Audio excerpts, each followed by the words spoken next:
남북 연결 도로를 모두 끊어버리겠다고 선언했던 북한이 경의선과 동해선 도로 폭파를 실제로 준비하고 있는 정황이 포착됐습니다. 네, 우리 측 무인기가 평양 상공에 침입했다고 주장하면서 발언 수위도 높이고 있죠. 조한범 통일연구원 석좌 연구위원과 자세히 알아보겠습니다. 어서 오십시오. 안녕하세요. 안녕하세요. 예, 경의선 동해선 이 도로 폭파 정황이 지금 포착이 됐어요. 실제로 감행할 것으로 보십니까? 네, 이상 징후는 아니에요. 왜냐하면 지금 우리가 복기를 해보면 지난해 연말 노동당 전원회의에서 김 위원장이 남북을 전쟁 관계로 전환했어요. 네. 최대 철두철미 추적이라고. 그리고 1월 최고인민회의에서는 영토를 북한만으로 규정해라. 네. 통일 민족 개념을 삭제하라 헌법에서. 요 상황이거든요. 근데 이번에 최고인민회의 했는데 영토 통일 민족 이건 얘기가 전혀 없어요. 그러니까요. 그건 못한 거예요. 그런데 김정은 10월 7일 날 김정은이 김정은 종합 군사대학에 가서 뭐라고 말했냐면은 내가 이국가론이라고 말했다. 남한을 의식하는 것도 소름 끼친다 그랬거든요. 그러니까 통일민족 개념의 삭제는 실패했지만 그 김일성 유언이니까요. 그러나 적대적 이국가론은 다시 한번 얘기한 거예요. 그렇군요. 영원히 딴 길을 가겠다. 그러니까 지금 전쟁 중인 관계로 전환을 했으니까 MDL 군사분계선을 요새화하고 있는 거예요. 그렇군요. 그리고 남북을 잇는 모든 선을 끊어버리는 거니까 조만간 폭파할 겁니다. 폭파해서 그를 아예 끊어버릴 겁니다. 그렇게 보시는군요. 근데 이제 만약에 폭파한다면 이 도로가 비무장지대에 걸쳐 있잖아요. 어느 지점을 폭파하느냐도 의미가 다를 것 같은데요. 왜냐하면 이제 비무장지대 안에서 군사행위는 원래 정전협정 위반이에요. 그러나 뭐 그걸 지키는 사람들이 아니니까 자기들이 해당하는 그러니까 남북을 연결하는 도로 중에 자기들 구역에서 해결할 수 있는 문제들은 모두 제거하겠다는 거예요. 그러니까 영구히 다른 나라로 가겠다는 걸 지금 행동에 옮기고 있는 겁니다. 그렇군요. 그렇다면 언제가 시점이 될 것 같습니까? 저거는 준비가 되는 대로 할 가능성이 높아요. 왜냐하면 저게 갑작스러운 상황이 아니고 지금 무인기와 관련 없이 지금 해오던 방벽 작업, 남북 동해선 철거, 모든 단절 작업과 연관이 되어 있다 이렇게 보시면 돼요. 그렇군요. 알겠습니다. 그동안 뭐 가로등도 철거하고 펜스도 철거하고 그랬으니까요. 일관된 작업이라고 보시면 돼요. 뭐 그런가 하면 이제 무인기가 평양 상공을 침투했다 이러면서 도발 수위를 높이고 있는데요. 지금 발언 수위도 상당히 높아요. 왜냐하면 지금 어느 상황이냐면요. 어느 상황이에요? 지금 우리 군 당국이 지금 확인을 안 해주고 있는 거예요? 근데 우리가 이제 복귀를 해보면 이렇게 됩니다. 지금 올 4월부터 민간단체가 전단을 보냈어요. 그때부터 바람이 불거든요. 그랬더니 5월 28일 날 오늘 쓰레기 풍선을 보냈어요. 그랬더니 우리 군이 심리전 방송을 했어요. 여기에 대해서 북한이 집중적인 쓰레기 풍선, 이제 오물은 안 보내고 있고요. 그렇군요. 이 상황에서 이제 저 무인기 사건이 터진 거거든요. 지금 화면에 나오는 게 지금 북한에서 공개한 화면이에요. 그러니까 북한 발표대로라면 10월 3일, 9일, 10일 세 차례 심야에 걸쳐 무인기가 평양에 침투했고 그것도 중구역이면 우리 지금 광화문이거든요. 거기에 이제 노동당 본부청사, 김정은 집무실, 김정은 숙소도 근처에 있을 가능성이 있거든요. 그래요? 그럼 평양 상공을 날아다녔다는 거예요? 평양 상공 중심이 뚫린 거예요. 그러니까 우리를 치면 대통령실 상공에서 지금 북한이 전단을 뿌리고 간 거거든요. 그러니까 이거는 보통 사단이 난 게 아니죠. 북한의 입장에서. 그러니까 뭐 조심스러운 추정이지만 전방 군단장부터 시작해서 평양 방어사령부까지 관련된 사람들이 문책을 받았을 가능성도 있어요. 그러니까 북한은 지금 비상사태다 이렇게 보시면 돼요. 그런데 우리나라가 보낸 거라고 김여정이 주장을 하면서도 뭐 근거는 내놓지 못하고 있잖아요. 왜냐하면 기체를 확보를 못했거든요. 첫 번째. 그랬군요. 그다음에 전단에 누구라고 안 써 있거든요. 지금. 그러면 지금 북한 자작극설은 제가 보기엔 가능성이 희박한 게 자작극이라면 저렇게 안 하죠. 김정은이 권위를 무너뜨리는 노동당 본부청사가 구멍이 뚫렸다. 그렇겠네요. 최고전엄의 그 권위까지 건드린다. 그러니까 자작극 가능성이 희박하죠. 그다음에 우리 군은 뭐 지금 확인해 줄 수 없다지만 그건 전략적 모호성이지. 자, 우리 군이 했으면 어떤 문제가 발생하느냐. 헌법상 북한은 우리 영토지만 국제법적으로 북한은 유엔에 가입한 별개 국가거든요. 별개 국가로 엔진을 단 비행체를 집어넣으면 그건 영공 침범이에요.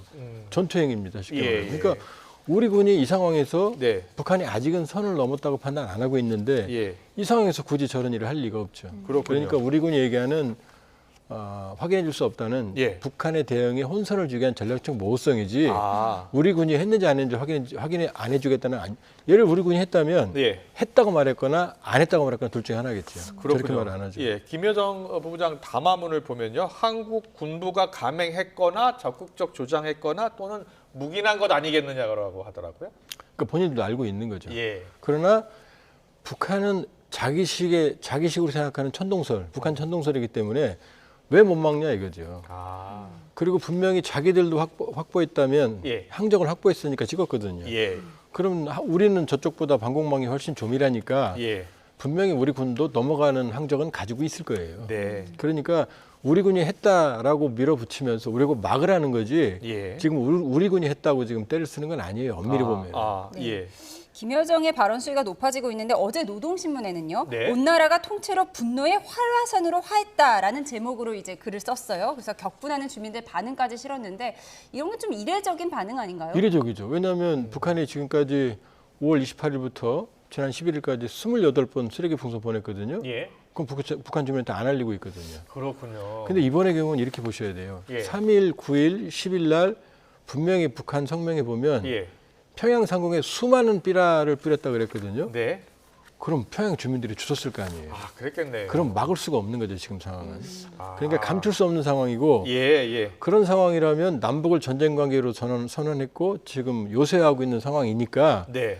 차라리 대남 적개심을 고조시키는 체제 결석을 계기로 삼자는 전략으로 보여집니다. 그렇게도 볼 수 있겠네요. 이게 노동신문을 통해서 공개한다는 것은 주민들이 볼 수 있다는 거 아니에요? 그럼요. 그렇군요. 그러니까 북한으로서는 수모죠. 예. 평양 상황 본인들이 그동안 직간접적으로 한 얘기가 평양이 가장 조밀한 방공망. 아, 실제 그렇습니다. 방공망이 방공망으로는. 뚫려버린 거니까. 근데 이제 그 방공망이 조밀하지만 예. 이게 성능이 나쁜 거죠. 그렇군요. 그러니까 3번이나 왔는데 한 번도 격추를 못 시킨 거거든요. 예, 예. 그러니까 본인들의 방공망의 한계, 그다음에 평양에 뚫린 것, 그다음에 김정은의 권위의 추락 예. 이런 걸 감수하고서도 지금 저 얘기를 할 수밖에 없는 상황이라고 보여지는 거죠. 그렇군요. 예. 저 전단지 좀 볼까요? 전단지에 어떤 내용들이 있었습니까? 저 전단지에는 이제 뭐 김일성이 뭐 사치품을 쓴다. 저 김정은이. 네. 그다음에 뭐 식량을 사면 얼마다 이런 내용인데 사실 전문적인 대북 단체들은 전단을 저렇게 안 만들어요. 아, 그래요? 예, 저것보다 다른 방식. 예. 저건 우리 쪽의 언어지 대한민국에 쓰는 언어지 북한 주민들이 알아듣는 언어가 아니거든요. 예. 그리고 지금 김정은 그다음에 김주애가 고고보도 입는다는 거 북한 주민 다 알고 있거든요. 예, 예. 저 정도는 별 임팩트도 없거든요. 그러니까 다 알고 저거는 있어도 북한이 가장 예민한 내용 아닌가요? 이 부분은? 명품 옷을 입은 사진이 있다는 거예요? 네, 지금 나오고 있습니다. 아, 그렇네요. 예. 예. 근데 이제 저것보다 예. 일반 이제 전문적인 대북 단체들이 보내는 그 전단은 훨씬 더 임팩트가 커요. 아. 예를 들면 이제 김정은 위원장 가계도. 네. 가계도는 엄마의 비밀이 숨어 있거든요. 예, 예. 그다음에 이제 김일성 일가의 그다음에 허위된 사실들 이런 것들이지 예. 저런 것들은 사실 남한 드라마 다 보는데요, 저 사람들이. 아, 그래요? 그렇게 예. 보면 저거는 사실은 엄밀히 보면 전문적인 대북 단체가 만들었다고 보기 어려운 전단이고요. 네. 네. 종이도 저런 거 안 씁니다. 전단은 훨씬 더 얇은 걸 쓰거든요. 아, 그래요? 그럼 위원님이 보시기에는 누가 보낸 누가 걸로 보냈다고 판단하세요? 그러니까 지금 우리가 알고 있는 대북 단체들은 아무도 했다고 안 하고 있습니다. 네. 아. 그래서 맞는 것 같고요. 예, 예. 그리고 대북 단체들은 저 정도의 기술력이 없어요. 예. 저 정도의 그 드론 기술은 높은 기술은 아니거든요. 네, 네. 네. 그러니까 아마 동호회 정도면은 저 정도 충분히 합니다. 금액도 네. 얼마 안 들어요. 예, 한 3, 예. 400만 원 정도면 하거든요. 예. 그러니까 제가 보기에는 드론 기술을 가진 그쪽, 드론 쪽 기술을 가진 그쪽 단체들일 가능성이 있고 반북 성향 아니면 네. 드론 기술을 가진 단체가 우리가 아직 공개되지 않은 반북 단체와 아, 협업을 했을 가능성이 있어요. 그러니까 그렇군요. 예. 또 전문적인 단체가 했다고 그러면 전단을 저렇게 살포하지 않아요. 지금 통째로 떨어졌잖아요. 예, 저렇게. 예, 예. 이 고무줄을 묶었거든요. 아. 그럼 살포가 안 되거든요. 이렇게 예. 뿌려야 되는데. 그렇죠. 상공에서 퍼지게 만들지 네. 저런 식으로 전단도 저렇게 만들지 않고 살포도 저렇게 하지 않거든요. 그러니까 예. 드론 기술은 확실히 있지만 그러나 전단 쪽은 좀 제가 보기엔 아마추어틱 하거든요. 아, 그래도 일단 북한 주민들이 보았을 가능성도 있죠. 상당히 높죠. 그래서 북한 주민들이 격분하는 그런 반응들을 노동신문에 싣고 그리고 또 김여정 부부장이 끔찍한 참변이 일어날 것이다. 한국 무인기 다시 발견되면 이렇게 또 네. 강도 높게 위협을 하고 있어요. 전 김여정 부부장이 얘기를 하면 많은 걸 알려줍니다. 그래서 고마워요. 예를 들어서 지금 어떻게 무엇을 알려줬다고 보세요? 지금 끔찍한 참변이라고 그랬거든요. 예. 그냥 뒤집어 얘기하면 자기들이 지금 끔찍한 참변 상황이라는 얘기죠. 그 정도로 지금 충격이 크다는 거죠. 예. 그리고 다시 보내면이거든요. 예. 그러니까 다시 보내지 말라는 겁니다. 그러니까 그렇군요. 지금 북한이 상당히 도발을 할 것 같은 분위기지만 예. 그거는 지금 무인기만 안 보내면 예. 여기서 상황이 고정이 될 거예요. 근데 그렇군요. 다시 한번 간다 그러면 예. 이제 그때는 공격을 하겠다는 거죠. 예. 무인기가 가장 무섭다는 건가요? 지금 평양의 중심부가 뚫렸잖아요. 그렇죠. 무인기에서 그리고 앞서 이제 저희가 전단지를 보여드렸는데 전단지 내용도 김정은이나 그 지도 체제에게 큰 타격이 될 수 있잖아요. 일단은 뭐든 타격이 되죠. 근데 예. 과거에도 지금 탈북하신 분들, 오래되신 분들 네, 얘기를 네. 들어보면 김일성 종합대학 안에서도 전단을 발견한 적이 있대요. 그래요. 그러니까 어제 오늘 일은 아니죠. 근데 네. 중요한 건 이게 무인기로 와서 김정은 위원장 집무실 노동당 본부청사 위에서 뿌렸다는 거죠. 네. 그럼 북한으로서는 이거 어마어마한 상처죠. 그러면 그 평양을 보호하고 또 방공망을 책임지는 그런 군 장성들 다 이번에 크게 문책을 받겠는데요. 최소 징계는 불가피하죠. 예. 이 전선에서부터. 예. 왜냐하면은 과거에 코로나 시기에 강화도 쪽에서 개성으로 그 다시 예. 탈북민이 다시 올라가서 고향으로 돌아간 사람이 있거든요. 아, 예. 그때 고라인은 모두 문책받았다고 그랬거든요. 그랬군요. 그러니까 예. 이번은 소위 북한 말로 최고저놈 김정은의 머리 위에서 뿌려졌으니까 네. 만일에 김정은 위원장 머리 위에서 폭탄을 떨어뜨릴 수 있었던 거 아니에요. 어마어마한 사단이 난 거죠. 그렇군요. 네. 예. 말씀하신 대로 북한이 가장 두려워하는 무인기, 북한은 이렇게 한국 무인기의 평양 침투를 주장하면서 또다시 쓰레기 풍선을 보냈는데 이번에는 GPS 장치가 발견됐다고 해요. 근데 이제 그것도 우리가 이제 좀 아셔야 되는 게 예. 우리 민간단체는 이미 오래전부터 써왔어요. GPS를. 우리나라 민간단체가 이제 풍선을 북한에 보낼 때 GPS 장치를 달았었다고요? 그래서 벌써 몇 년 됐어요. 아, 예. 그게 뭐냐면 GPS는 뭐냐면 예. GPS를 달면 이 풍선이 어디로 가는지 실시간으로 신호가 전송이 네. 옵니다. 그래서 GPS가 한 20만 원, 30만 원 하거든요. 예. 그러면 고도와 그다음에 가는 걸 다 알려줍니다. 시간별로. 예. 그래서 신호 장치를 켜고 GPS 장착하고 보내면 이제 그 앱이 따로 있어요. 프로그램이 인터넷에. 네. 그걸 켜면은 그쪽으로 신호가 수신됩니다. 그럼 지도상에서 지금 어디를 가고 있다가 다 표시가 됩니다. 그렇군요. 그러니까 보내면 저걸로 이제 방향을 조정하지는 못해요. 네, 바람이 그러나 있으니까. 그렇죠. 이 풍선이 어디로 간다라는 게 항적이 남으니까. 위치만 확인할 수 있는 거군요. 그렇죠. 그러니까 이게 성공했는지 실패했는지 이걸 알 수 있는 거죠. 그러니까 네. 우리는 벌써부터 쓰는 장치입니다. 그렇군요. 예, 알겠습니다.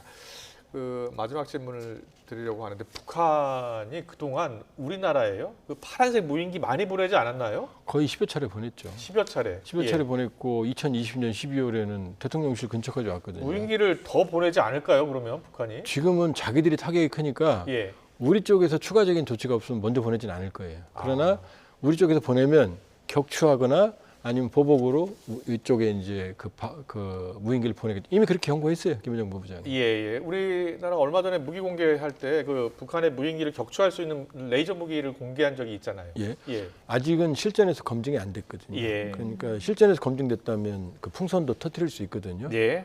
근데 그것 가지고는 아직은 안심할 수는 없죠. 네, 알겠습니다. 오늘 말씀 여기까지 듣겠습니다. 조한범 통일연구원 석자 연구위원과 함께했습니다. 잘 듣습니다. 고맙습니다.